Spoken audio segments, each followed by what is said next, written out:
इस देश में ज़रूरत है व्हाट्सएप यूनिवर्सिटी से पास लोगों को प्लेसमेंट देने की। और व्हाट्सएप यूनिवर्सिटी जो लोग पास होते हैं उनको क्या प्लेसमेंट दिया जाता है? उनको एक ही प्लेसमेंट दिया जाता है, खोदो और तोड़ो। मतलब जब भी जरूरत लगे कब्र खोदो। यहाँ पे लिखा है महाराष्ट्र में जल्द टूटेगी औरंगजेब की कब्र। 300 साल से गड़ी हुई है, तब तक किसी को तकलीफ नहीं है। अब नया प्लेसमेंट आया ना व्हाट्सएप यूनिवर्सिटी का, वो युवा कहाँ जाएं? अब उन्होंने जो सीखा है वो प्रैक्टिकल तो करेंगे ही करेंगे। तो भाई क्या खोदना है? चलो नागपुर की कब्र खोदना शुरू करेंगे। 300 साल से चुपचाप गड़ा था, देश मुर्दों से लड़ रहा है, 2047 तक विकसित होने की बातें कर रहा है। कुछ नहीं मिले तो एक काम करो, बुल्डर से घर तोड़ो। व्हाट्सएप यूनिवर्सिटी वाले समर्थन करेंगे क्योंकि उनको सिखाया गया खोदना और तोड़ना। जब कुछ नहीं मिले तो पब्लिक प्रॉपर्टी को तोड़ना शुरू करो। ये देश के हालात होते जा रहे हैं और वह देश एआई की बात करेगा। इस देश का दुर्भाग्य ये है, सुनीता विलियम्स जब अंतरिक्ष से लौट कर आई तो चिट्ठी लिखकर हमारे प्रधानमंत्री बधाई दे रहे हैं। प्रश्न ये पूछना चाहिए कि तुमने क्या योगदान दिया उसमें जब वो 9 महीने वहां फंसी रही? बुलाया तो अमेरिका ने था ना। सिर्फ तुम चिट्ठी लिखकर उनसे मुलाकात करके बस एक फालतू की पब्लिसिटी बटोर लोगे। यही इस देश में हो रहा है ना। इस देश को जब अंतरिक्ष की तकनीक की जरूरत है, एआई तकनीक की जरूरत है, इस देश को जब आगे जाने की जरूरत है, तब यह देश पीछे की ओर भाग रहा है। हम मध्यकालीन युग की तरफ भाग रहे हैं। हम मुगलों के पीछे पड़े हुए हैं, उन मुर्दों के पीछे पड़े हुए हैं जो कब्र में दफन हैं। हम आने वाली पीढ़ियों के बारे में सोच ही नहीं रहे हैं। इस देश में एआई की बात करना बेईमानी है। अगर आपको बात करनी है तो आप बात करो औरंगजेब पर, आपको बात करनी है तो आप बात करो मुसलमानों पर, आपको बात करनी है तो आप बात करो मंगलसूत्र पर।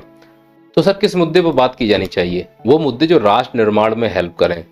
राष्ट्र निर्माण में अगर आप मेरे साथ हेल्प करना चाहते हैं और मुझसे 1 to 1 बात करना चाहते हैं तो मैं हर सोमवार को रात 9:30 बजे एप्लीकेशन पर लाइव होता हूं, जिसमें समाज के मुद्दों को लेकर, पर्सनल डिस्कशन को लेकर मैं बात करता हूं। आपकी कोई पर्सनल समस्या है, आप किस मुद्दे पर मुझसे बात करना चाहते हैं, जो भी डाउट हैं उनको लेकर मैं एप्लीकेशन पर बात करता हूं। तो आपको नैया पार का एप्लीकेशन डाउनलोड करना है। हर सोमवार रात को 9:30 बजे मैं लाइव रहता हूं। आधे घंटे का डिस्कशन होता है और उस डिस्कशन में हर संभव प्रयास करता हूं कि मैं समाज के मुद्दों को उठा पाऊं। इसके अलावा इसी नैया पार एप्लीकेशन पर विभिन्न प्रकार के एग्जाम की तैयारी भी होती है। तो यदि आप 9:30 बजे हमसे जुड़ते हैं, आपकी कोई पर्सनल समस्या है, मान लो कि आप उतने आर्थिक रूप से मजबूत नहीं है लेकिन सरकारी नौकरी की तैयारी करना चाहते हैं, तो निश्चित रूप से आप नैया पार का एप्लीकेशन डाउनलोड करके उसमें फायदा उठा सकते हैं। नैया पार आप ही लोगों की मदद करने के लिए खड़ा है, चाहे वो सामाजिक रूप से हो या आर्थिक रूप से है। अभी आप नैया पार का एप्लीकेशन डाउनलोड करें और डाउनलोड करने के बाद हर सोमवार मुझसे 9:30 बजे मुलाकात करें, अपनी समस्याएं बताएं, अपने विचार प्रस्तुत करें। निश्चित तौर पर यह देश बदलेगा। आप और हम एक साथ आएंगे तो ये निश्चित रूप से यह देश बदलेगा। और रही बात ग्रॉक के एआई पे सवाल पूछने के, तो मैं ये कहता हूं कि सवाल पूछने से इस देश में बहुत कुछ बदल सकता है। तो ग्रॉक से ऐसे सवाल क्यों पूछे जा रहे हैं? राजनीति की सवाल क्यों? ऐसे सवाल पूछे जाएं जो राष्ट्र निर्माण में हेल्प कर पाएं। याद रखना, यह एक आर्टिफिशियल इंटेलिजेंस है।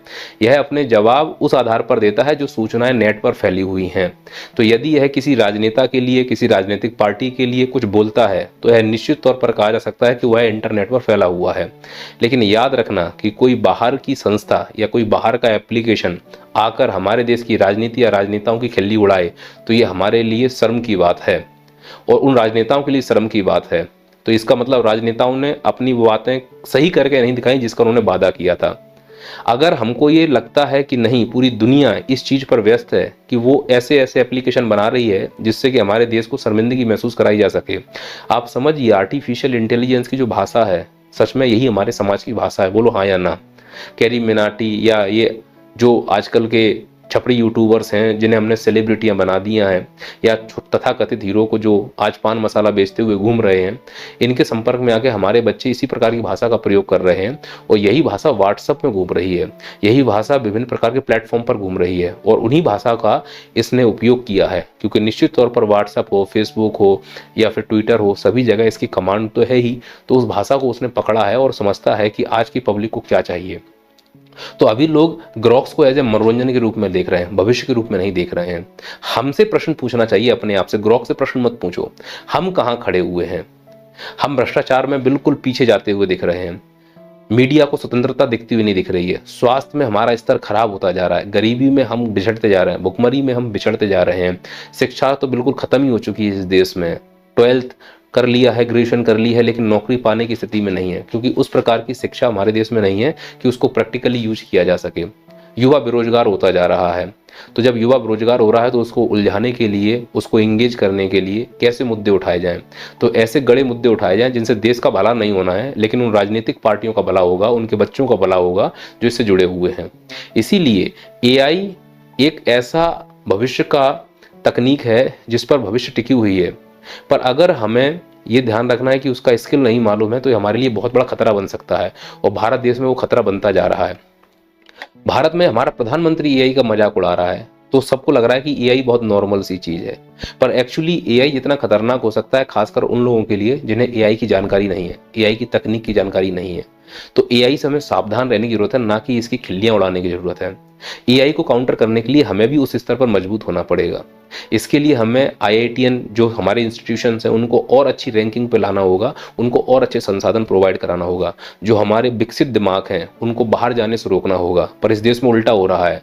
लोग देश छोड़कर बाहर जा रहे हैं। क्यों? कानून व्यवस्था लचर है। क्यों? भ्रष्टाचार फैला हुआ है। क्यों? गुंडागर्दी है। क्यों? नेता नगरी है। और यह चलन किसने चलाया? शुरू से चलता हुआ आ रहा है। विरोध क्यों नहीं किया? हिम्मत नहीं हुई करने की। अब अगर विरोध कोई करता है तो उसको कुचल दिया जाता है। तो अभी हमारा देश एक प्रकार का मनोरंजन का क्षेत्र बना हुआ है। रोजगार है नहीं, युवा बिल्कुल भड़का हुआ है। तो युवाओं को कन्विंस करने के लिए हमको हमारा अस्तित्व दिखाया जा रहा है कि तुम्हारा अस्तित्व खतरे में, तुम्हारा अस्तित्व खतरे में। खतरे में केवल उनकी राजनीति है। और रही बात एआई की, तो एआई के लिए भारत देश को प्रयास करना होगा, आपको, हमको प्रयास करना होगा। और मैं आप सब लोगों से कहना चाहता हूं कि एआई भविष्य की तकनीक है। अपने बच्चों को गणित का 1 2 3 या फिर पहाड़े सिखाने से अच्छा ये है कि एआई तकनीक या फिर विदेशी भाषाओं को सिखाया जाए। अगर आपके बच्चे को अंग्रेजी आता है या अन्य कोई भाषा आती है तो यकीन मानो भूखा नहीं मरेगा, क्योंकि भविष्य में पर्यटन तो बढ़ेगा ही बढ़ेगा, और विदेशी लोग आएंगे तो उनसे वार्तालाप करने में बड़ी आसानी होगी। कहीं भी कॉल सेंटर में नौकरी लगती है तो पहली प्राथमिकता इंग्लिश होती है। झूठे घमंड में बने रहो कि हम इंग्लिश नहीं बोलेंगे, क्योंकि बोल नहीं पा रहे हो। जो बोलते हैं वो हिंदी भी बोल सकते हैं। तो आप इस चीज को समझिए कि तकनीक का इस्तेमाल, टेक्नोलॉजी का इस्तेमाल भविष्य के लिए बहुत जरूरी है। आजकल एलकेजी यूकेजी में रटाया जा रहा है, पोयम रटाई जा रही है, ओलम रटाई जा रही है, 1 2 3 रटाई जा रही है, और यही वो कक्षा 12 तक रटते रटते पहुंचा 80% 95% बना लिए, पर उसको रोजगार नहीं मिला। तो बाद में वो उसका कुछ यूज भी नहीं कर पा रहा है। फिर बोलोगे नहीं, गणित पढ़ने से तर्क शक्ति आती है, निर्णय लेने की क्षमता बढ़ती है। क्या निर्णय लेने की इस देश में क्षमता बढ़ रही है? तुम बता दो। कब्र गड़ी हुई, उसको खोदने में हम लग गए, हम निर्णय नहीं ले पा रहे कि गलत हो रहा है कि सही हो रहा है। यह देश एक ऐसी भीड़ का रूप ले चुकी है जहां जो इशारा कर देगा वहां चल देंगे। तो हम जो पढ़ रहे हैं गणित, रीजनिंग, वो भी तो हमारे निर्णय लेने में हमारी हेल्प नहीं कर रहा है। इसीलिए इस पूरे एजुकेशन के सिस्टम में बदलाव करने की जरूरत है। अगर एजुकेशन सिस्टम में कमी ना होती तो मैं लिख के दे सकता हूं कि बड़े बड़े नेताओं के लड़के विदेश पढ़ने नहीं जाते। इसका मतलब हमारा एजुकेशन सिस्टम पूरी तरह से सड़ चुका है। अब तो एजुकेशन सिस्टम छोड़ो, न्याय व्यवस्था भी पूरी तरह से सड़ चुकी है।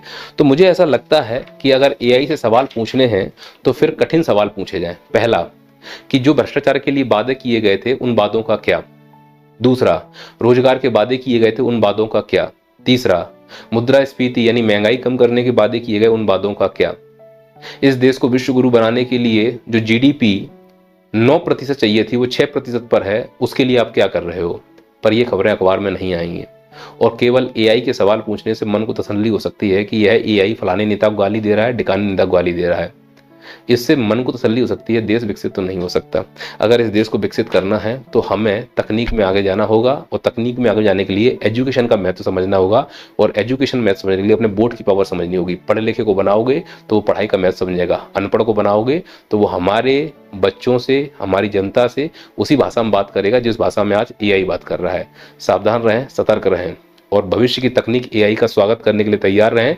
एआई में निपुणता पाने के लिए अपने बच्चों को प्रेरित करें। एआई का कोर्स नैया पार के एप्लीकेशन पर बहुत जल्द अवेलेबल है। डाउनलोड करें नैया पार एप्लीकेशन, जुड़े नैया पार के साथ। हर सोमवार रात को 9:30 बजे मैं आपके साथ लाइव होऊंगा। जो डिस्कशन है हम करेंगे। हम एक फैमिली हैं, आप हमें सपोर्ट करो, हम आपको सपोर्ट करेंगे, और दोनों मिलकर इस देश को सपोर्ट करेंगे। जय हिंद, जय भारत, जय श्री राम।